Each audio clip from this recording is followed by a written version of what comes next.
Hey, what's going on, everybody? It's the Short Sports Show. I'm your host, Daniel Shore, and I think the volume is way too loud, so I'm going to turn it down a little bit. All right, guys. Before we get into the episode today, make sure you follow me on Twitter at short_sports24-7. Also on Facebook, the Short Sports Show. And if you missed this episode or any other episodes, or you just want to re-listen to them again, make sure you go on YouTube and just type in the Short Sports Show. And you'll find me. Make sure you like, subscribe, and all the other good stuff. And today is Monday, the last day of September 30th. September 30th, that is, 2013. And we got a good episode. We're going to recap college football, what happened during the week, or weekend, I should say. And also the NFL, which was a crazy good week. At least on my side, because not only did TCU Horned Frogs win, also the San Diego Chargers did. And remember, like I said in my last show, I needed my San Diego Chargers to win because, my family being a Cowboys fan, and I'm the only Chargers fan. I'm like, hey, help me out, Chargers. And I think they listened to me. I think they listened to my show because they did get the job done, and I'm proud of them. So let's get into it. NCAA college football. Oh, also, we will talk about the MLB with the playoff race happening. And also game 163 that happens tonight in Arlington, Texas with the Tampa Bay Rays and the Texas Rangers. And also a little NBA news going on, what they're going to do with the NBA Finals format, changing that up. And also what the NFL wants to do with their playoff, maybe expanding to a 14-team playoff. And don't get too excited like, oh my God, there's going to be 14 teams in the playoffs. What that means is they're actually adding another two teams in there to what they already have. So hopefully I didn't confuse you guys. We'll talk about it later on. But again, TCU did win. Their offense finally got it going. They against SMU, which obviously isn't known for defense, but they are known for offense, and TCU is known for defense. So pretty crazy recipe right there. Anyways, TCU did get the victory, 48-17 over SMU, and they retained the Iron Skillet. So that was awesome. I was glad to see. That's the score I'm used to seeing for TCU football. Dominating teams in that type of fashion, both offense, defensively, and special teams. If you guys have not seen what happened, it's one of the craziest things, and it's been a crazy week for special teams if you think about it. Starting Thursday night with the St. Louis Rams and the San Francisco 49ers. What the 49ers did to kick a field goal on after a punt or something like that. I don't really remember, but it was pretty crazy. And then TCU returned a surprise onside kick for a touchdown, which was also very crazy. I really haven't seen that in ever. Anyways, TCU did get a victory. Very excited. And this week has been a week so far of firing coaches. Both UConn and USC both fired their head coaches. UConn doing it early this morning, and obviously USC doing it. Basically, in the third quarter of the game, they kind of already knew that they were going to fire Lane Kiffin, and USC did do it. They didn't even let them, after the game, they didn't even let them ride back home on the bus with the team. So Lane Kiffin is gone, but who is next for USC as their head coach? To be honest with you, I think there's a lot of good coaches that would very likely consider USC. Obviously, USC has so much tradition there, but we forget it because of how many bad years they've had now. And, I know they started, 2012, number one with Matt Barkley, and, that just went downhill because of who was coaching it. And I agree with what USC did because Lane Kiffin is a terrible coach. He was in the NFL, and he was in college, so I'm glad that he's gone.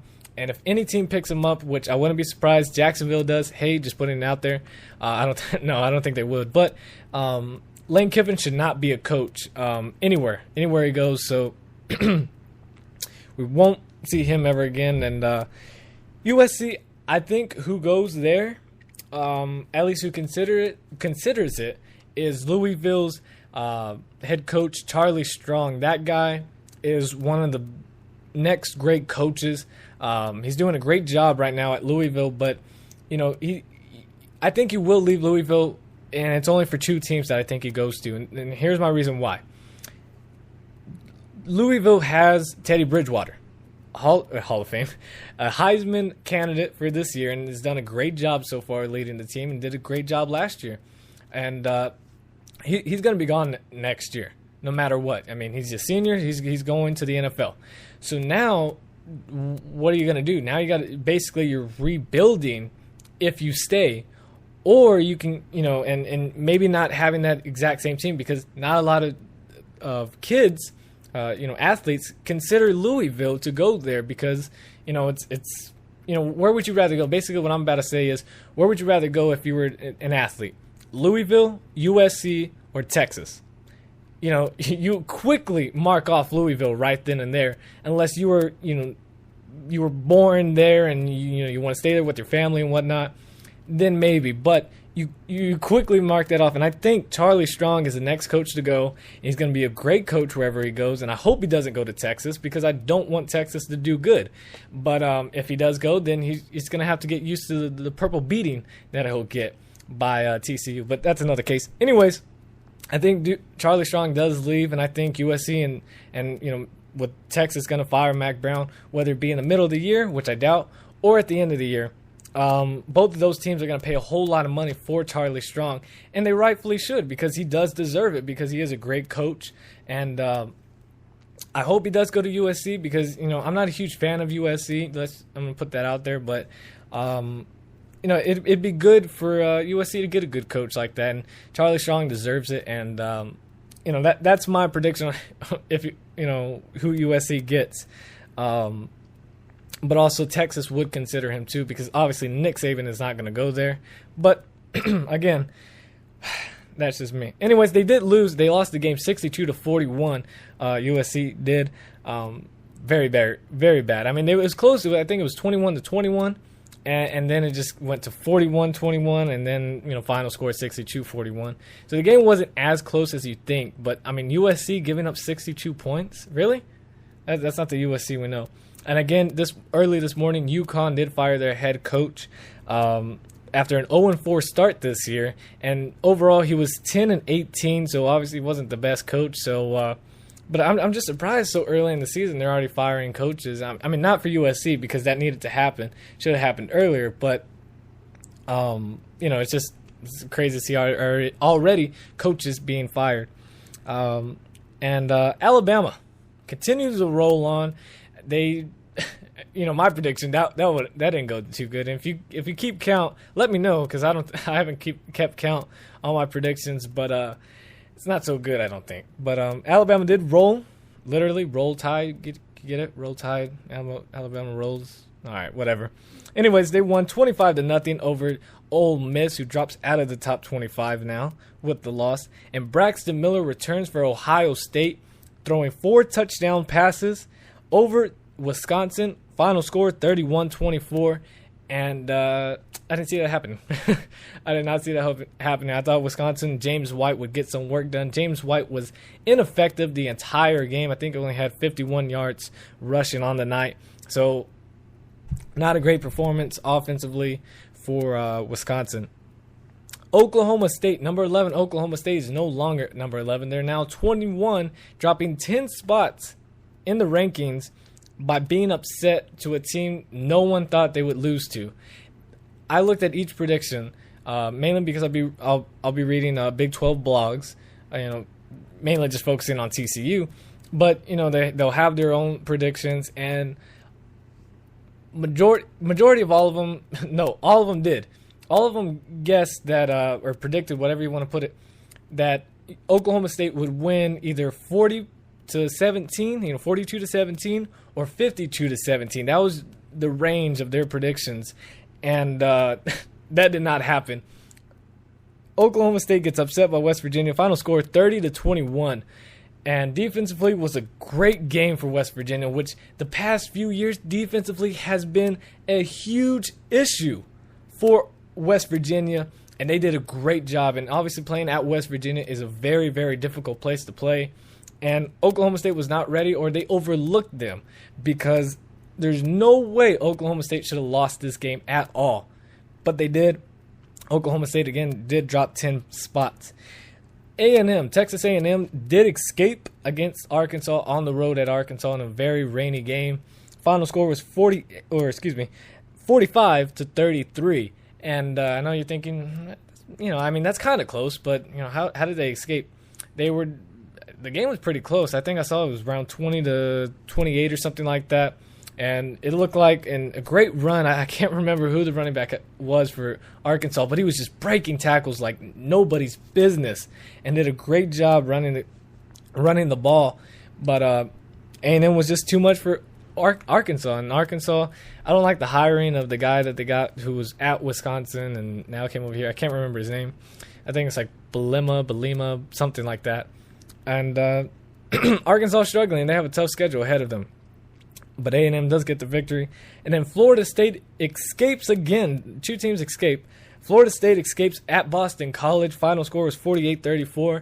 They were losing that game, I think, at halftime or at the first quarter. It was like 21-7 or 21-3. It was a very it was basically a blowout in the first half. Boston College was doing a great job and then kind of just fell. And James Winston let them over. And did a good job leading the team. Oregon. And I know I've been against you this season, but I fell in love with you, I guess. Offense is crazy good. They did have a scare with DeAnthony Thomas getting hurt. I think it was just a minor sprained ankle. Was out for the game after the kickoff, but it's going to be okay for next week and the future weeks going ahead. But Oregon continues to keep winning. And with Oregon winning 55 to something like that, it wasn't even close. There was no point of just saying the score because y'all know how Oregon does. And then Texas State had a 3-hour, and I'm giving them some credit, Texas State, because of being home. That's my home school. Texas State had a 3-hour delay with crazy winds and crazy rain. They did defeat Wyoming 42-21. LSU and Georgia had a crazy game. That was probably the second best game of the year next to the Alabama A&M game. LSU, I had them winning. I didn't think they would struggle against Georgia. I know Georgia's a good team, but I thought offensively with LSU would be overmatched for Georgia's defense. That was not the case. Final score was 44-41, Georgia winning. And then OU outlasting Notre Dame 35-21. Blake Bell did a great job. Didn't think Notre Dame would oh my god, what was that? Chat, sorry about that. Didn't think they were going to struggle as much against Oklahoma. I didn't think the defense for Oklahoma was going to step up because they're pretty bad at tackling. So I thought, Notre Dame just leaving to the run and getting that done. Then now on to the NFL. Injury news has happened and has plagued two great players. Patriots defensive tackle Vince Wilfork tore his Achilles and is out for the year, which is a huge loss for the New England Patriots. Now they're going to have a huge problem with teams just running up the middle and giving up a whole lot of yards because that guy plugged the middle and did a great job for many years, and losing him is going to hurt the New England Patriots very, very badly. And then my San Diego Chargers, Dwight Freeney, tore his quad and is most likely out for the year. Sucks to see him go because he did a very good job, at least getting some kind of rush or doing a great run stopping. Not a lot of people thought because he was older he wasn't going to be as much effective for the game, and really was. He surprised a lot of people, and it sucks to see him go like that. Seattle Seahawks made a comeback, and it was comeback city for a few teams, including my San Diego Chargers, but also the Seattle Seahawks. They were down 20-3 against the Houston Texans on the road and came back, scored 20 unanswered points to win it in overtime, 23-20. And, I thought once it was 20-3 that Seahawks missing 3 of their 5 offensive linemen, that was the main reason with J.J. Watt just being there in Russell Wilson's face every single play. They weren't going to score any more points, and Marshawn Lynch not being the beast that we all know him as. And but they did a good job coming back and winning the ball game. Buffalo Bills. No one circles the wagon like the Buffalo Bills, and they dominated Baltimore. They forced Joe Flacco to throw 5 interceptions. terrible game for Flacco, and I feel bad for anybody that started Joe Flacco on their fantasy team, because I know some people would have. I would have, because he's going against Buffalo's defense, which is, been basically pretty bad this year, or overall history, but now being pretty good this year. I would have started him, but I had Phillip Rivers, so it was okay. Anyways, Buffalo does win the game 23-20, but it was 20-7 about the third quarter or so, and so Buffalo did have control of the game the entire time. Detroit dominates the Bears. Finally, the Bears get off the unbeaten teams. I told you guys that the Bears should be basically now, 0-4 now, because of them, being able to come back against a few teams. And this game, they just got absolutely dominated. I didn't think Detroit would win this game, but Detroit just had everything. Reggie Bush was an absolute monster, had 10 rushes for 112 yards in just the first half. No other running back had done that for Detroit since the Barry Sanders, great running back. So Detroit did a good job winning the game. Kansas City 4-0. 4-0 now, with a win over the Giants 31-7, and the Giants dropped to 0-4.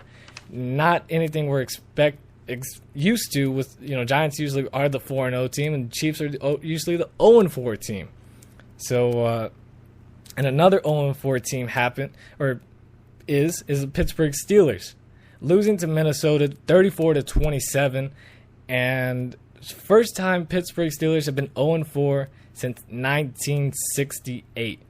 That's a whole long time ago that no one remembers. Obviously, I don't remember because I wasn't born. But the point is, Pittsburgh and the Giants are not supposed to be 0-4. These teams have so much talent that they shouldn't be, be 0-4. It's crazy to see how they're both 0-4.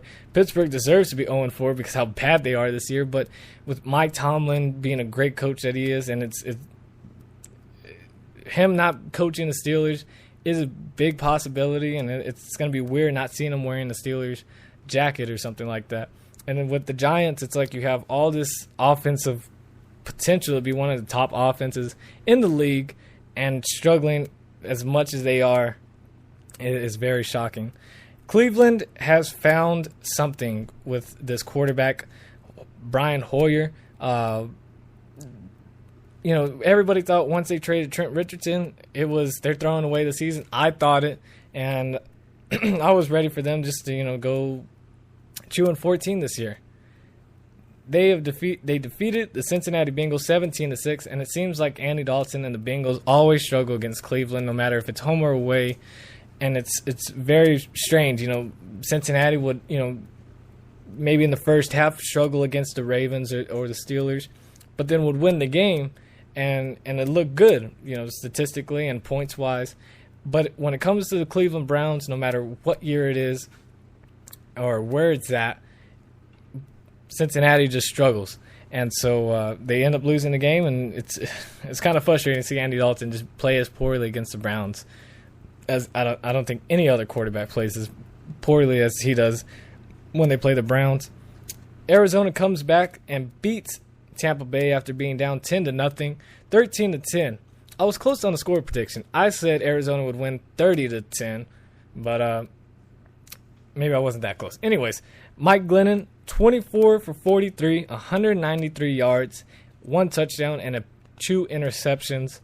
And I told you guys it wasn't going to be that good, and I'm sure a lot of you guys already knew that, but the way the Buccaneers and Josh Freeman are handling this situation is all wrong, and I think Josh Freeman is a better quarterback than Glennon this year will be after their careers are done. Glennon is just a bad quarterback, I think. Anyways, he probably should have just played basketball. He's like 6'7", 6'8", or something like that. It's just crazy. Indianapolis was all over Jacksonville, 37-3.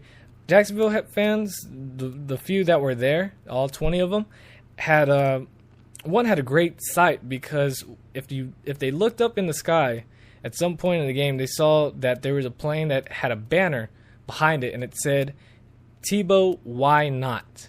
Basically telling the Jaguars to go get Tim Tebow, which a lot of people want, a lot of people are asking for. I think it should be, because I guarantee that game will be a sellout if he's there, whether he even plays or not. You can have him on the bench, but you say you sign him, say he might start, guarantee you tickets sell out. But Jacksonville does lose, and probably is going to be the next team to go 0-16 this year. I think they look worse than what the Lions did when they went 0-16. But we'll have to see. The Patriots go 4-0. I think they're probably the weakest team that's 4-0 right now because of their offensive situation, not connecting with the receivers for Tom Brady, and now losing Wilfork. That's going to hurt them. They got the win over Atlanta, stopping Atlanta in the red zone. Final score was 30-23. Then the Titans defeat the Jets 38-13, but lose Jake Locker. He's going to be out 4 to 8 weeks with the injured hip or something like that, sprained hip. I don't really know what it is, but he's going to be out at least 1 month and possibly more. But wasn't that good during the game anyway, and I don't think he's that good of a quarterback. But Ryan Fitzpatrick will probably do a much better job than Jake Locker will. Denver is the Alabama of NFL because the way they just dominate the games. They beat the Eagles, which, a lot of us already knew was going to happen because the Eagles' secondary is pretty bad. But Peyton Manning's just on a roll. 16 touchdowns to 0 interceptions so far. Whoever's got him on his fantasy team is on their fantasy team is smart and awesome. I wish I had him. I was too low in the draft to pick him. But either way, they get the victory 52-20. And the Redskins get their first victory of the year with a win over Oakland 24-14. And tonight's game will be Miami at New Orleans, which again, congratulations to ESPN on guessing that both of these teams would be undefeated when they play, because both of these teams could easily be 0-4 and be a boring game to watch. So I think I'll be able to watch part of it before I have to go to work, but should be a good game. NBA news, I told you guys, I know a little bit about basketball, and I was going to talk about it. They're changing the finals format. They're going to change it from a 2-3-2, which basically, I'll get into the numbers in a little bit, to a 2-2-1-1-1. Basically, it is, let's say number 1 is going against number 4 in the rankings, how they have it for the playoffs. Number 1 would have, number 1 team would host the first 2 games. Then number 4 would host 3 straight games. And then the last 2 games, if necessary, that would be number 1's home game. Now, hopefully, guys, I haven't confused you. Basically, if the Spurs were number 1 and the Hornets were number 4, Spurs would host the first 2 games, then they would be on the road for the next 3, then back home if necessary for the last 2. So they're going to change it to a 2-2-1-1-1, which basically Spurs first 2 games at home, then on the road for the next 2 games, then for the last 3 games if necessary, they need the extra game, but the last 3 games would be home, road, home. Kind of different, but I like it that way. It's a lot better. MLB news, we got game 163 tonight. Tampa Bay Rays at the Texas Rangers. And winner of this game will go on to play Cleveland in the AL wildcard game. And this is the point where it might get a little bit kind of confusing here. So we're going to head and go on to the National League wildcard, which will be Cincinnati at Pittsburgh. That's going to stay the same. So now, here we go. The AL wildcard game, again, is the winner of the Tampa Bay and Texas Ranger game at Cleveland. Then, after that, for the National League, or for the American League Divisional Series, it'll be either Tampa Bay, Texas, Cleveland, one of those 3 teams, whoever wins, on the road at Boston. So I don't need to get too much into it because I'll confuse myself, but it's going to be pretty crazy the way this is happening with the tiebreakers. But my Dodgers have the first game, I think Wednesday or Thursday, on the road at Atlanta. I thought we were going to be home. I think we should have been, but somehow we're on the road. It's a best-of-5 series, also with Cincinnati or Pittsburgh. The winner of that game will go on the road at St. Louis, and also Detroit at Oakland. And I'm rooting for the Oakland A's to win that game. And divisional series will be 2 games at home, 2 games away, and 1 game if necessary, home. And that's basically it for today, guys. My voice is kind of going away again, but it's going to be an interesting week. Baseball, playoffs, get more into that. We'll talk about that Friday, recapping what's happened so far, and my predictions on who's going to the World Series, and stuff like that. So that's basically it for today. See you guys in the next episode. Make sure you go and follow me on Twitter at short_sports24-7. Also on Facebook, The Short Sports Show. And on YouTube, if you missed this episode or any other episodes, go listen on YouTube, The Short Sports Show. And see you guys Friday, 12 Pacific time. And see you guys then. We'll recap everything. And also what to watch for college football, NFL, Major League Baseball, and any other news that comes about that. Deuces.